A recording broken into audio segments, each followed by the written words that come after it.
Let me turn to the UK market quickly. The importance of this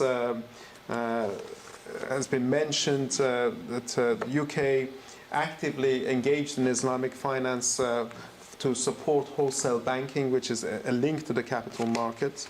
The importance of UK serving its Muslim population was a political agenda point during the Labour Party days. But interesting enough, Germany and France have got more Muslims and they've done less about it. But I think the key point here was that link to the GCC. Neither France nor Germany had that link. Kuwait Turk has a branch now in Germany. It shows their link to that country. And France thought that it could create a platform for North Africa, but North Africa is not necessarily an Islamic finance market, although since the Arab Spring there is more indications of that. Just a quick mapping of the banks in the UK. I mentioned Islamic Bank of Britain. That's largely a retail organization, and the sort of products it offers are the retail products offers. The other banks, which are BLME included, is Qatar Islamic Bank's subsidiary in the UK. It's Gatehouse Bank, which is a subsidiary of Securities House, and European Islamic Investment Bank. Both of these tend to be sort of more wholesale in nature, and some of them have taken more of an investment banking approach, like Gatehouse and European Islamic Investment Bank, and more recently more towards a private equity model.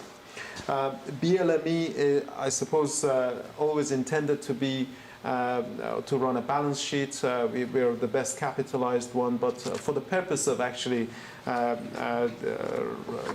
acquiring Islamic assets in the UK. So we've been at the sharp end of what you would call lending, and in the UK, and understanding how to finance organizations which are not necessarily looking for Islamic finance. And that's given us good insights into what the customer wants. As you see from the table below, both in terms of equity and total asset, BLME is larger than the rest put together. A quick landscaping of the segments. I think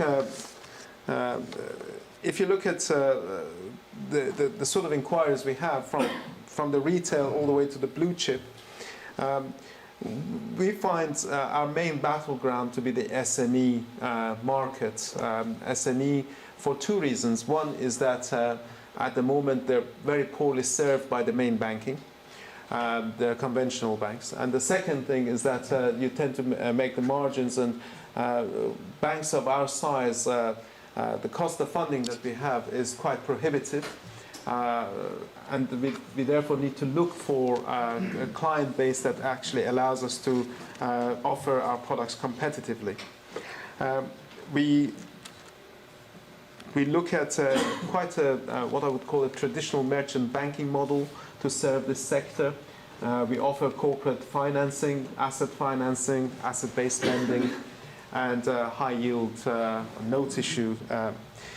When we look to offer issuance for blue chip or FTSE 100 type clients, for them Islamic finance is not really driven because of their need for Islamic finance, but effectively a liquidity source. And for that, if you have a commercially viable product, then you get some traction. Around 2009, 2010, some organizations actually approached specifically looking at Islamic finance to diversify their borrowing. And that was something as part of their investor communication. Just a quick landscape of where Sukuk sits within the what I would call the normal capital markets product. In many ways, Sukuks are considered by fund managers here akin to either emerging market bonds, which are issued by government agencies or high-yield bonds, which are corporate bonds issued here in the UK by sub-investment corporates. Size around the same size. I mean, not enough liquidity in a 200 million issue. Typically, for investment grade, you're looking at 500 mark or higher. Tenors, funny enough, in the last 3 or 4 years, that's one area of convergence. Everyone's issuing certainly less than the 10 or 20 years that was commonplace for corporate bonds. And now 5 years seems to be the top end for any financing, because banks cannot raise the money themselves. But it's a buy and hold. It's a buy and hold instrument, though. We find that the spreads are quite wide when you buy Sukuk. IDB, which issues the most liquid Sukuk, it's a AAA issuance. That in itself, when you actually want to sell it, you might get good buyers for it, but you can never buy it back. So there isn't enough depth, and they issue in 500 million tranches. So what the market actually needs more here is more regular issuance, so there is less panic buy in the market. And the instruments themselves, I think the key aspect of this on the Sukuk market is that the fund managers almost treat it as a buy-to-hold issue, and the banks don't see enough regular issuance.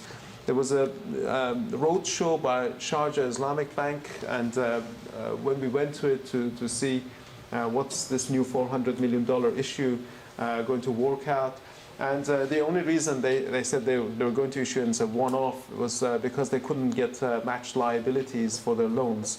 So they basically package all of this to a one-off issue to satisfy their local regulators. So it wasn't as part of a normal program for issuance. And as soon as you sort of put those flags up, the premium goes up because everyone just considers it a buy to hold. I'm not going to delve too much in the detail of this, except one thing.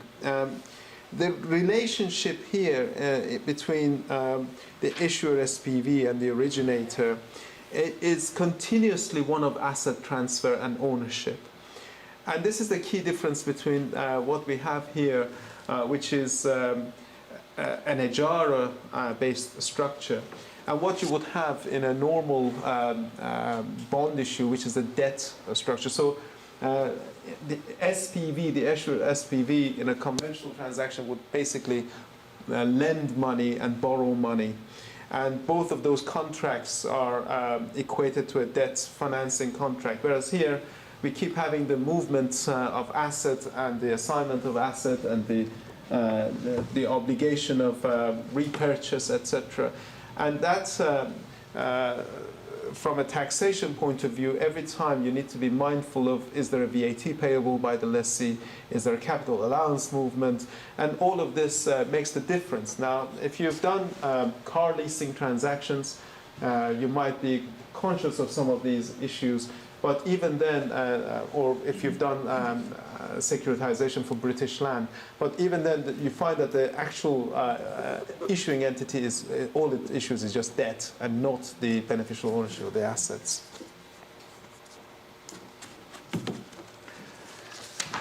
One thing that London is quite proud of is that there are lots of sukuks listed on London Stock Exchange, and one of the reasons that a number of banks here were hopeful that the capital market will develop in their favor was that if you just look at the mixture of that, a good chunk of sukuk assets are issued by banks in GCC for the purpose that I just mentioned, for matched funding.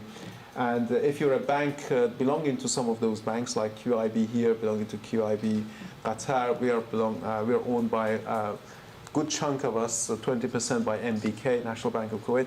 We thought we would be a conduit for this engagement, but no, they come and engage HSBC to do that. And I think it's interesting when you see the power of the bulge brackets here. And I was making a point earlier that we were sitting here amongst Muslims, how few mosques or Islamic institutions actually deposit with Islamic banks, in fact none. And part of that is also because very few Islamic banks are rated adequately in this country to be a safe haven for that purpose. But I think one thing that will help the industry to grow is actually other parts of the Islamic financing network help one another.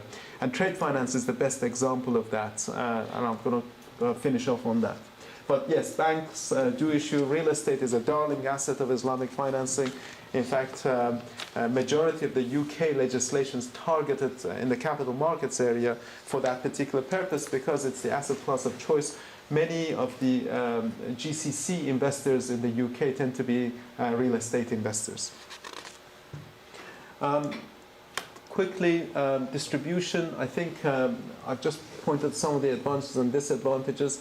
Not all sukuk get listed. The sukuk that get listed tend to be the rated quasi-government or governmental type sukuk, or ones that belong to the banks.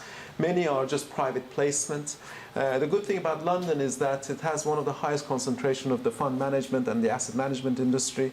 And majority of the sukuk investors are actually not Islamic market. They are asset managers in the conventional market. And that in itself gives a big platform to attract investors for sukuk. And I think it's another point that is obviously operating in the market, because that's what happens. If you look at the geography here, nearly half of the investors were European for something which is clearly Emar, which is a United Arab Emirates issue. And also in terms of syndicated and club facilities, the UK, again, one can't say in the conventional side, quite a liquid and standard documentation for loan syndications, but the same applies for syndicated murabahas and syndicated ijaras. There's an active market for that, and it's a lot of the players that you see both in GCC and here have come through the syndication desk. So the networking aspect of that, and you cannot underestimate that, does exist.